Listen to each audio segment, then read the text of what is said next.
Well, hello everyone. I hope you're having a wonderful Monday, good Memorial Day as well, and have had a great weekend because for me it's been a very strange weekend. I didn't have a fair this weekend, and after 8 straight weekends of that, it's strange to have a weekend off. But hey, I enjoyed it. It's a vacation weekend, and I actually got a vacation for once. I'll take it. Right? And Kristen just said she forgot it was Monday until she saw the notification that we were live. And yeah, I mean, 3 day weekends can do that to you. So hello everybody, Drew and Greg and Katsurita and Damaris, Kristen. Yeah, wonderful little, uh, nice relaxing time. I hope everybody's been able to relax a little bit over the weekend and not go too crazy with everything. Uh, it's nice to get that vacation in when you can, and sometimes you actually need a vacation for the vacation. That's why this Monday can be kind of nice after the weekend. Uh,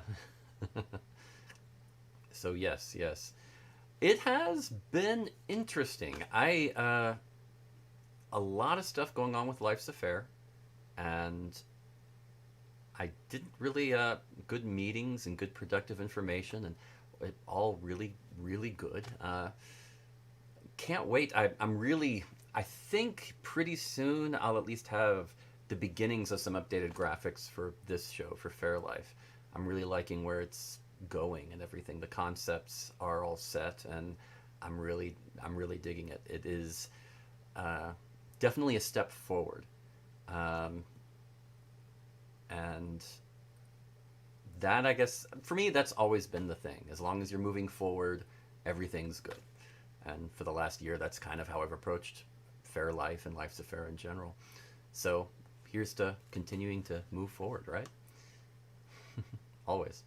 So yeah, Also, please, yes, if you can share the page on Facebook, we would appreciate it. Go ahead and click on the share button and on Facebook, and if you're on YouTube and you haven't subscribed yet, please subscribe to the channel. It really helps us out, and we appreciate it.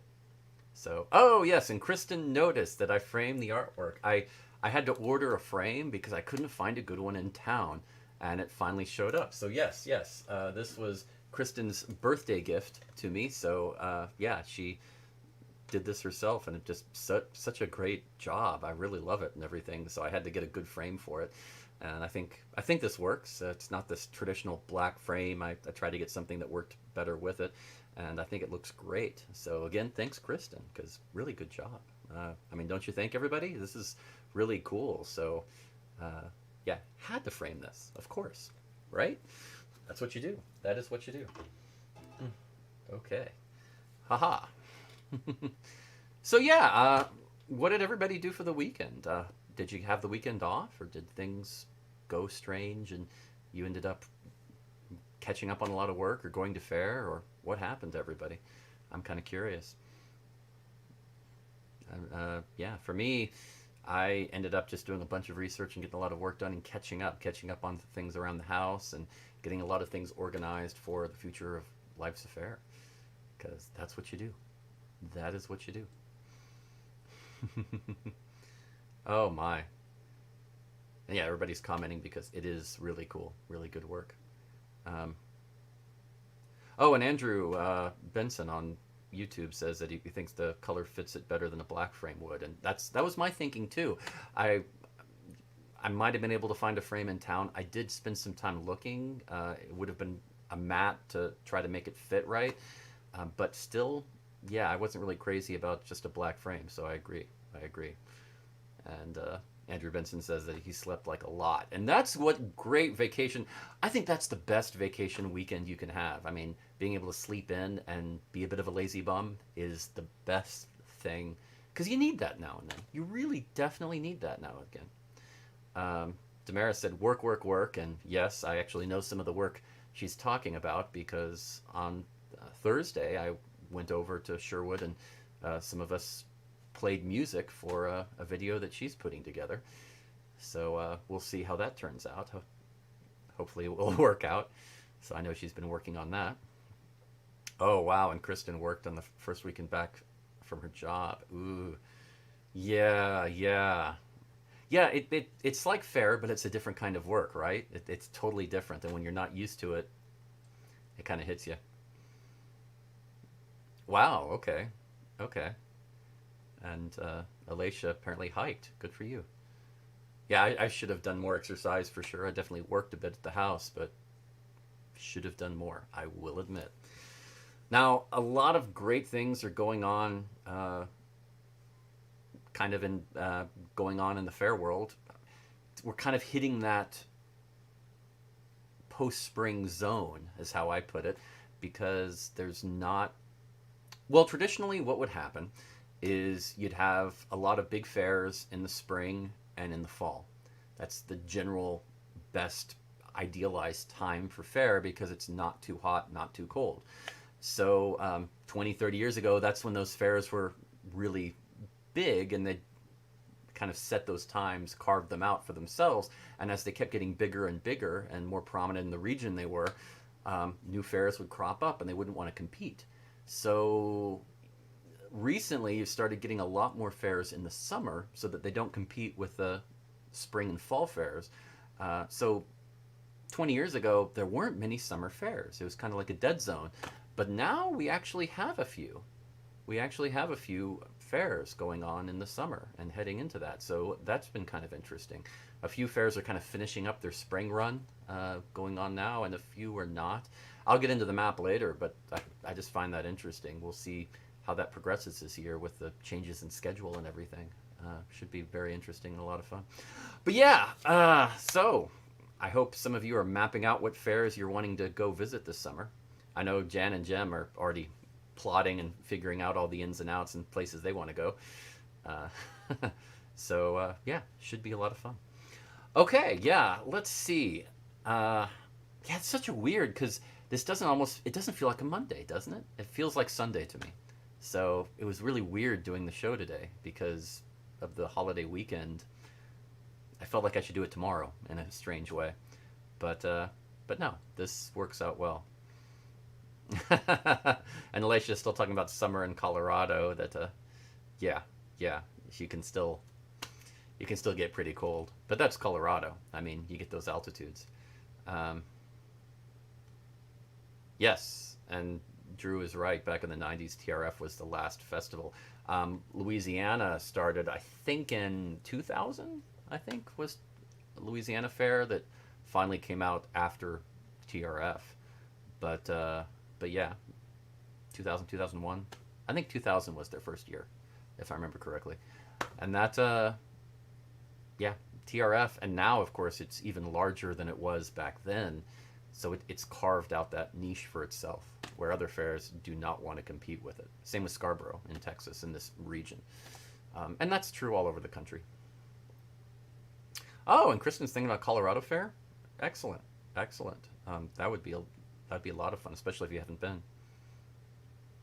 Yeah, yeah, yeah. There's so much interesting things with fairs. And that's one of the things I'm going to be concentrating on here at Life's a Fair, going into a bit about what fairs are going on and the history, and it should be a lot of fun. Look forward to that in the future.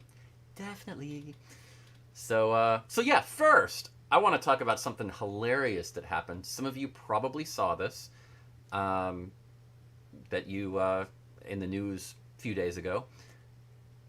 Yeah, let's go into let's go into this a little bit because it is funny, a little Shakespearean humor, because what happened was an Argentinian TV station, in their news report, mistakenly reported that playwright William Shakespeare died on Thursday. Right?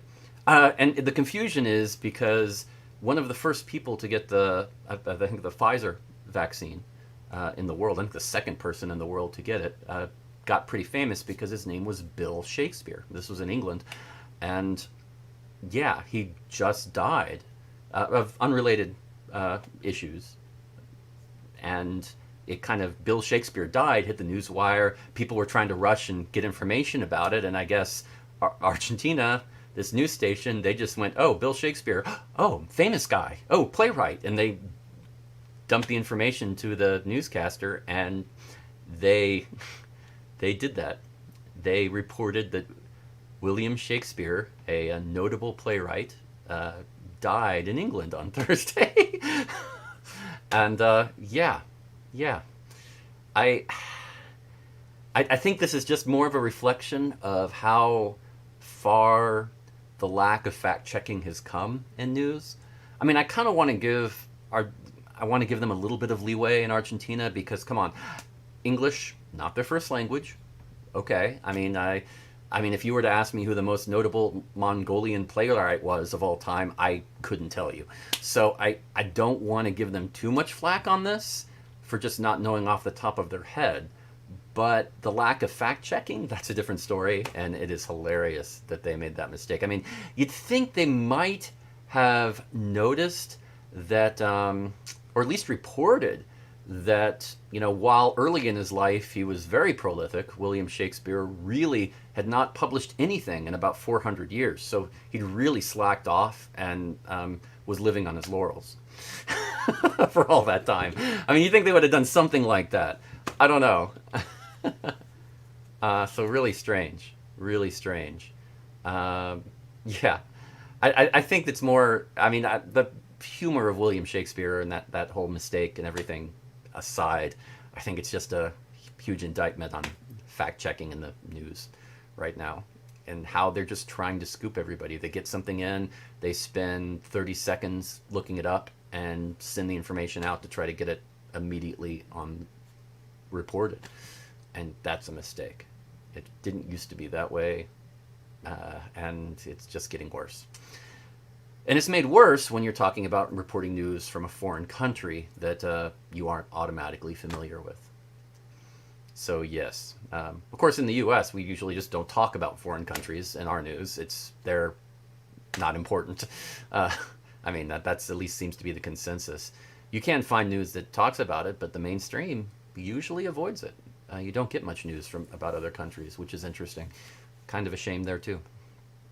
Uh, and right, Alacia, I'll probably stop there because I could go on and on as well as Alacia about the state of journalism, and that could be, yeah, that's a long discussion.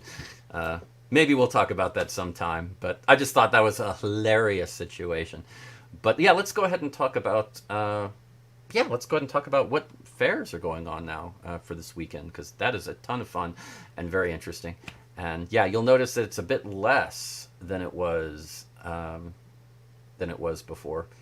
That is, yeah, that is kind of interesting too. So let's just jump on this. You'll notice that, yeah, the map. Yeah, some of the West Coast stuff finished up and is gone for now. A few fairs are kind of wrapping up their spring a little bit. They're either have extended, moved their times and going a little longer than normal, or they're just finishing up their last weekend. But yeah, here we go. Let's start in the Northeast again. You've got New Jersey is going to be doing their next weekend, and Connecticut again, the Robin Hood's Fair. So that should be pretty interesting. Then you also have West Virginia is going to be starting this weekend, the West Virginia Renaissance Festival in Lewisburg. So that is interesting, something to take a look for. Georgia is still going on, Georgia Renaissance Fair, and they're just south of Atlanta, so pretty easy to get to. And then you've got the Kentucky Highland Renaissance Festival, which is interesting because it's kind of more of a Highland Games than a Renaissance Fair. It's kind of emphasizes the Highland Games part more, the Scottish approach, but it still works and is a lot of fun. Missouri, you still have the Maiden Fair Renaissance Festival in Farmington, and we're still going with the Iowa Renaissance Festival in Amana Colonies, Iowa. So that's always interesting. And of course, the Oklahoma Renaissance Festival at the Castle of Muskogee in Muskogee, Oklahoma. But we also have the addition of, wait for it, South Dakota. You don't normally think of the Dakotas and some of those really far north states other than Minnesota when it comes to Ren fairs. But here we got Siouxland Renaissance Festival in Sioux Falls, South Dakota. So definitely something else to check out for if you're up north or heading up there. Definitely might be kind of nice in this weather, right? in the start getting into the summer where it's getting hot, head north. Enjoy it. So yeah, I think as the summer goes on, the list is going to get a little smaller and smaller, but you're going to get a lot more smaller fairs in the summer for the most part, because you have the big fairs that are usually, like I said, in the spring or the fall, and those smaller fairs that are nearby some of the larger fairs are in the same region. They don't want to compete, so they have tried it out in the summer, and to some success, because they will get some of the audience from those larger fairs that are missing fairs or just want to go out and do something for a weekend and in the summer, and it's a great option. So yeah, kind of get their little fair reunion from the big fairs, and they get to enjoy it at the small fairs. So something to check out, and we'll keep talking about that as the summer goes on. But should be a lot of fun. Always interesting. Always interesting. Okay. Yeah. Oh, right. Yeah, there's always the weather can always be a problem, and that's always got to keep up on that. Weather is interesting for the fairs, but the truth is, and we've talked about this a good bit, rain days can be some of the best, and snow days at fair, if you're dressed for it, can be quite interesting and lovely too. I mean, you kind of get to go out and just look at this beautiful snow over all these grounds and in the trees and everything. And I mean, I guess for some people that's a normal thing. For me, living down in Austin, Texas, you don't see that much snow, so it's kind of a treat for me. I always like it. Um, oh, okay. Alicia's saying that the Siouxland area gets warmer than people expect. Well, that's actually true with the north. When you think of going up all of those miles up north, you think it's going to be really cold, and it's not. It's just nowhere near as hot. You're not going to get 100 degrees up there, at least probably not. So it's going to be not as hot as it is down in the deep south. So that's really what you're getting.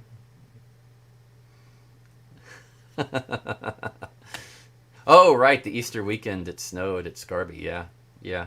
Um, I remember, years ago it snowed on Memorial Day weekend at Scarby. That was that was bizarre and weird and scary.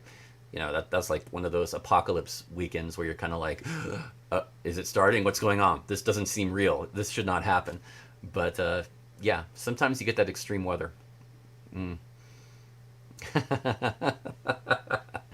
And Kristen is commenting on the fact that the outfit she wears at fair makes rain not so much fun, and she's not wrong.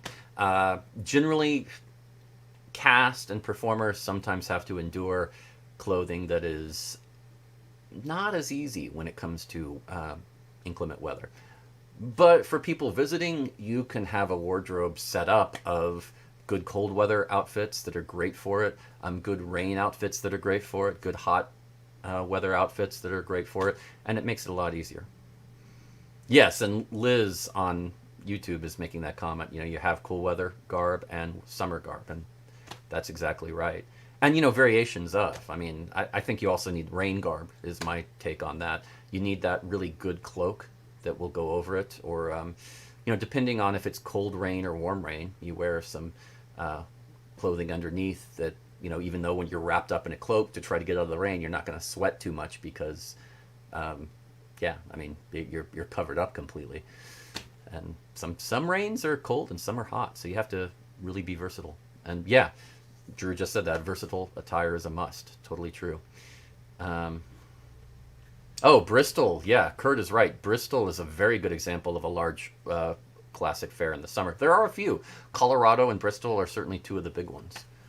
You do get a few, but I think you get a lot more smaller ones in the summer is my point on it. So yeah, um, Bristol. Yeah, Bristol's been around forever. That's always good. Right?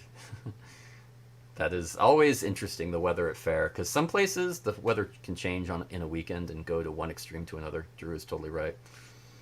Mm. Yeah, and Kristen's gonna mess with costume. And Kristen, that's actually pretty much the first year you do fair. It's not going to be perfect. You're figuring it out, and you learn a lot from that experience. I'm sure you probably figured out a lot of things that you did not know before you joined cast, even though you'd done Faire for a while. It's very different, isn't it? So you're probably totally reevaluating how you approach it, I imagine. um, that first year is a good learning experience, and hopefully you enjoyed it overall. um,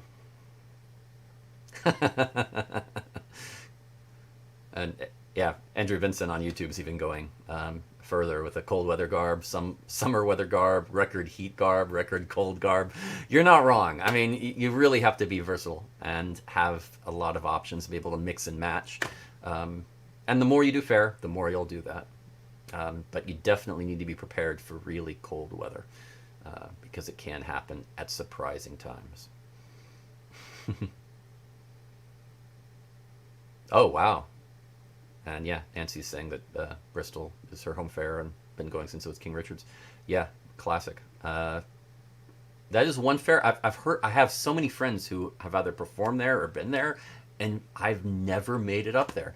It was always conflicted with other things I was doing, and I never had a chance. It is on my short list. There's like about 5 fairs I've been determined I really need to go to this fair. Others I'd like to, but 5 must sees, and for me, that's one of them. That really is. I definitely want to check that fair out.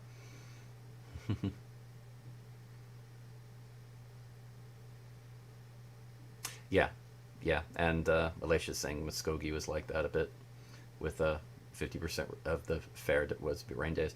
Really, I didn't think that Sherwood was 50% rain days. I mean, there was 50%.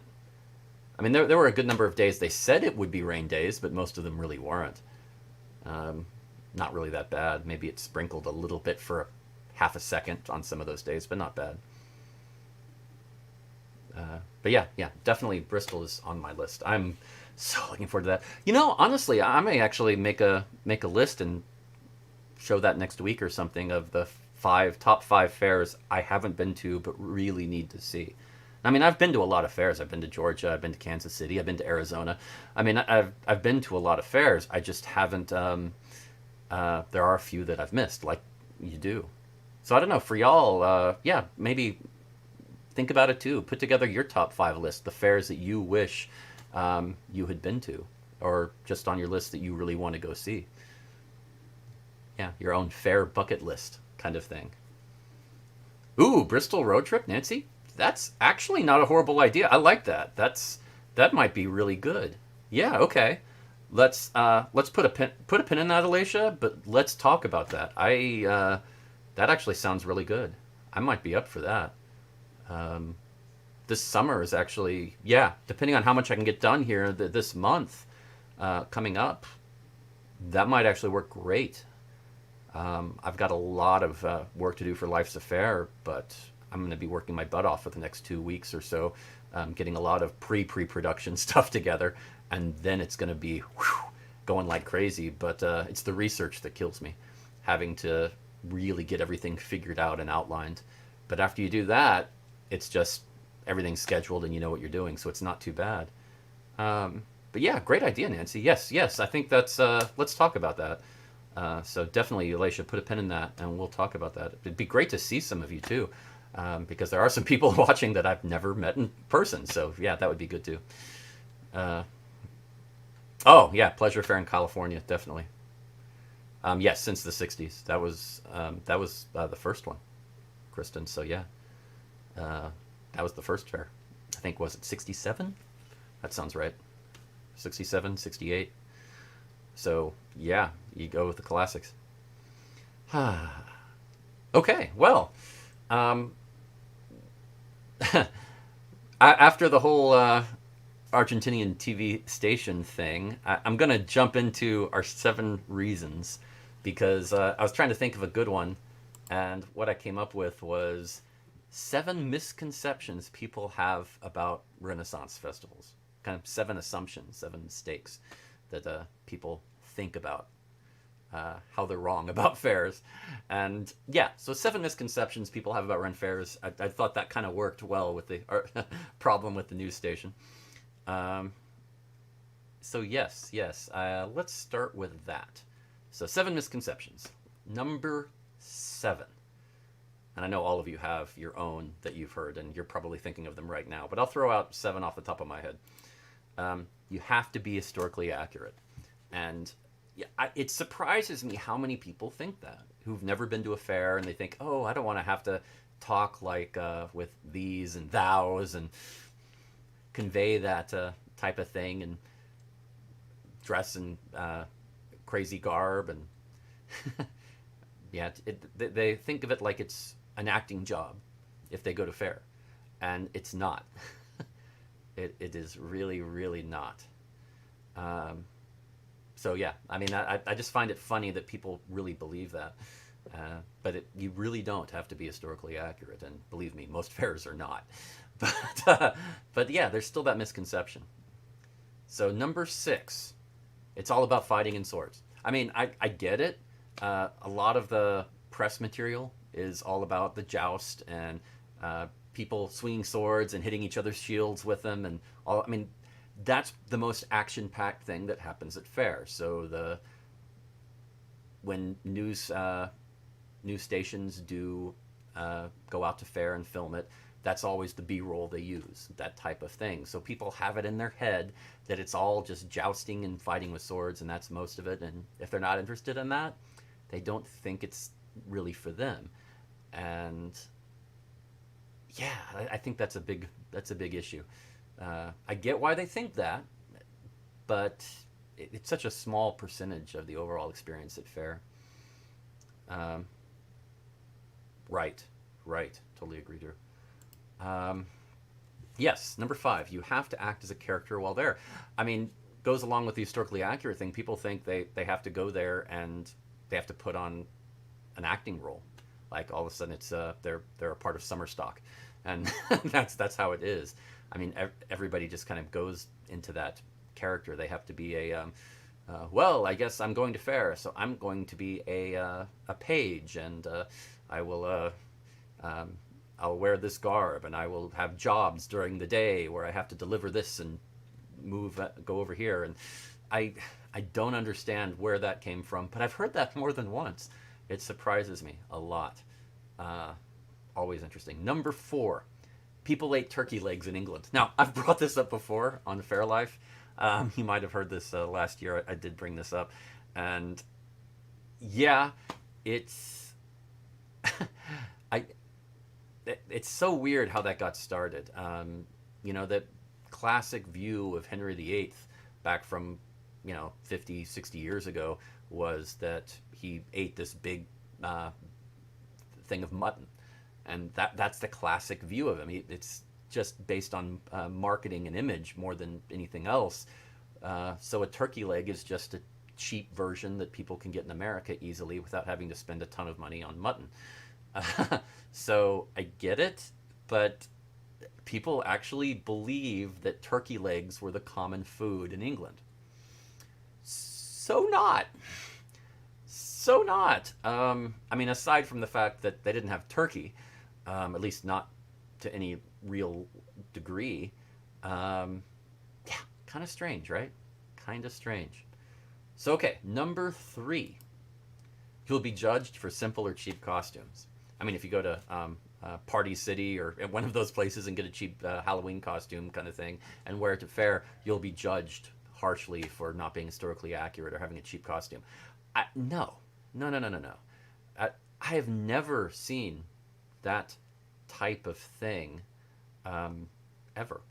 I mean, when anybody, if you wear anything, I mean, the most that'll happen is some of the people on cast will normally do a little verbal dangle where they'll say, oh, my lord, wonderful to see you, or your majesty, if they're dressed up as a queen or something. I mean, they'll throw that out to see if you want to interact. If you don't, well, then they'll default back to treating you like a regular patron in regular clothes.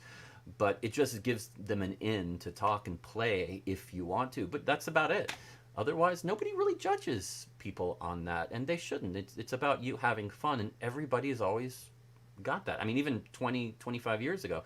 Of course, the interesting thing is 20, 25 years ago, not many people dressed up. I mean, when I first started going to fair when I was a kid,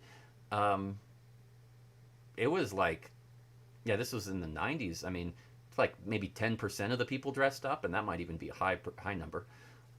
it just didn't happen much.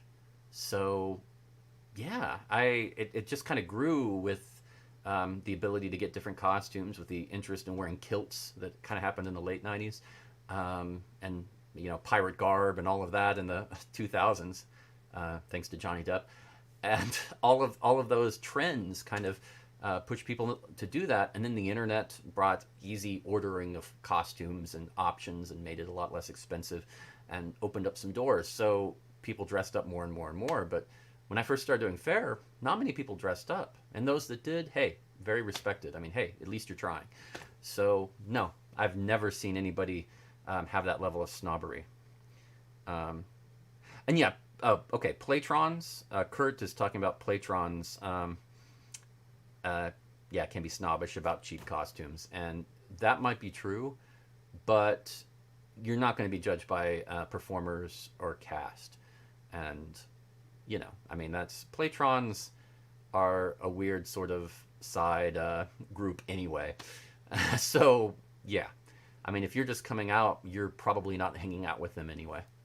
So yeah, I don't think that's really an issue. But with cast and performers, you're not going to be judged, and we're the important ones. Let's just be honest. Okay, so number two, that it's not real work, and that's just a weird concept. Like, oh, you're just out here having fun. It's not a real job. You're just taking time off from the real job you have during the week, and yeah, not so much. I mean, it is a lot of fun, but of course, a lot of people, well, some people have jobs, and I guess the real world, that are a lot of fun that they really enjoy, and that's kind of like how Faire is for a lot of us. It's just tons of fun, and we really love it, but it's still hard work. You are exhausted at the end of a Faire weekend. You're giving 110% all weekend, so it is not easy. But there's still that concept that it's just not real work. You're just kind of goofing off with your friends, and yeah, yeah, I yeah, no, no, no, no. I mean, there might be some people that are kind of goofing off with their friends, but not many, and they don't last long if they do, because it is some serious work. Just as Kristen was saying earlier with her outfit and dealing with the weather and all the stuff she's had to do. Huh. Yeah, yeah, Leisha is saying that a lot of people, if they don't have any interest in doing Faire, they just don't get it. And it's a shame. It really is a shame. It's okay. Number one. The number one reason, or the number one misconception people have about Renaissance fairs: it's only for nerds. That, you nerds go out there and that's it. You really can't have other types of fun. If you're not a nerd, you will not enjoy it. And I know that myth has been propagated in many forms of media. Everything from TV shows like The Big Bang Theory, to to any type of literature or anything. It's really, that's kind of been the view, and I get it, but so not true. I mean, you can just go to the pub, drink your beer, eat some funnel cake, and enjoy some music, and I don't think that's very nerdish, per se. Mm. Right, right.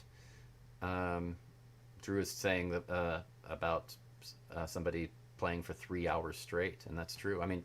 I, I mean, for me, it often feels like I'm going for 10 hours straight, because I very rarely slow down or take a break. It happens sometimes, but normally I'm moving all day long, playing music and doing stuff. Um, yeah, I mean, I try not to take breaks if I can help it, because it seems weird to. It's an exciting time, and I just want to keep going. But yeah, not just for nerds. I mean, nerds can have fun, but it's for everyone. It is a very There's so many different types of fairs, and I don't think people really get that. It's not just every fair is the exact same. I mean, some fairs are more historically accurate as much as they can be. They can be a few fairs, not many, but are a little obsessive with it. Others are more about music, and it's more like a music festival, performance festival with a lot of stages and all amplified and everything like that. Others, it's more about the shops, and that seems to be more of the emphasis where uh, shopping it is the emphasis, and then you have other things that kind of help support that. But generally, most fairs are just a combination of all of it. Oh, that's a great line. Ren Fair, not just for Ravenclaws. Oh my gosh. Yeah.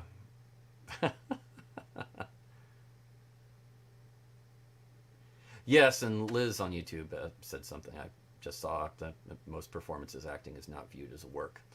Yeah, which, yeah, I've dealt with all my life, but I get it. But yeah, I mean I guess to other people to people who don't do that, they don't have any conception of what that is. The standard, stereotypical accountant who has never done music or anything, they think that that's music is portrayed a lot in even in academia and school, in band and everything when you're growing up as an elective, an aside, an art, not not a profession, and that hasn't helped. That hasn't helped. So anyway, that is my 7 misconceptions. If you have any more, please throw them out. Um, wow. Yes, yes. And Andrew Benson on YouTube is talking about how it is a lot of work and a lot of moving parts, and in many cases, people are underpaid or not paid at all. That is true, especially with cast. I've always thought cast they tend to get the shaft a lot of the time because they work they work very very hard with rehearsals and everything. And yeah, while it has changed a good bit, at least more than it used to be, I think, where they can get paid some, it's still not much. So,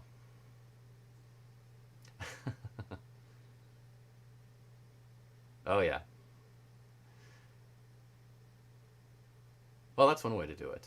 Have a career before you start performing. Right. Kristen is saying first year equals volunteer, and I can kind of understand that too, but it is still it's odd.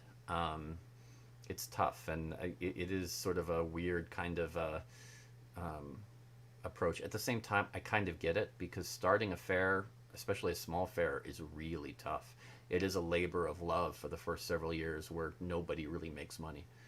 Um, Not much anyway. I mean, performers tend to get paid less at a small fair than they would at a larger one, and with expenses and everything, it sometimes you're close to breaking even. With a cast, it's normally labor love where they don't get paid. The owners who make it, you should never expect to make money if you're starting a Ren Fair for the first 5 years. You're just trying to get to a point where you finally break even. It is tough. Um, Yeah, and Drew, yeah, a lot of people they'll start out well, not a lot of people, but some people they'll start out a cast and eventually end up as stage performers. Um, and it is an interesting switch. It doesn't happen as much as you might think, but it does happen. Uh, Drew is a good example. That Lady Prudence, who's been on the show, is a good example of that. And I think it's definitely a good change where yeah, I think it was a good fitting change where they could make that switch. But it is tough because to make that switch over to performer, you have to be able to allocate the time and the ability to travel a lot of the time. And there are a lot of cast members who have the families and have a situation where they have the regular 9 to 5 weekly job where can't uh, they can't dedicate time to traveling out doing the circuit around the country. Maybe just do a local fair and that's it. Oh, Alicia, yes, true, is another good example. She started out uncast. So, very, very true. Very true. So, yes, a lot of interesting tidbits about Fair. Fair is a strange place where there are a lot of avenues for you. But, like we all said, no matter what avenue you choose, it's always hard work. It's never easy, but it is a labor of love, and there's a lot of it to love. which is always a good thing. So, okay, well, yeah, let's definitely put a pin in the whole Bristol road trip concept and go and take a look at that because I like that. We need to. Bristol might be a good place for everybody since it's a little more centrally located than some fairs, and a good summer event. Uh, yeah, and Kathy on YouTube's reiterating some of that, saying it's hard for a first-time owner of a fair to keep it going, and that she worked at such a fair. And yeah, I mean, I've played at fairs. I've gone to fairs their first year, and played there, and other fairs in their first few years. And it is really an interesting thing to watch a fair evolve. And I think honestly, that's why some performers will do it because they won't necessarily make much money, if any, but seeing it at the beginning can be a nice, wonderful thing because 10 years down the road, oh my gosh, the fair is different. I remember going and doing Castle Muskogee Fair, I think it was in 2000. Yeah, I think it was in 2000, and going there, and they had not been open very long, and it was, that was only their, gosh, what, their third year or something like that? Fourth, third, second, I don't know. It was really early, and boy, it looks so different now. But just seeing that change, it's quite a thing. Yeah, and Drew's talking about XCal. That's the first fair I ever played at, their first year. And yeah, they didn't quite make it. And, there's always a weird sort of time thing where if you make it past 3 years, you've kind of hit that first hurdle. And then if you make it past 5, you kind of hit that second hurdle where you hopefully should start making some money, not just breaking even. And then, if you make it past 10, then you're probably here to stay. And that was the issue with XCal. I didn't quite make that. But yeah, I mean, it's an interesting process. And it's really interesting to see some of the fairs at the very beginning. So even though the fair might not be great in its first or second year, it's not like what you're used to. It doesn't have as much, just a few booths and a couple of stages and one food vendor, and that's mostly it. It's still it's like seeing how it began, and down the road that can be really, really something. So something to think about. For some of those small fairs, they can be worth going to. And it's kind of a quick little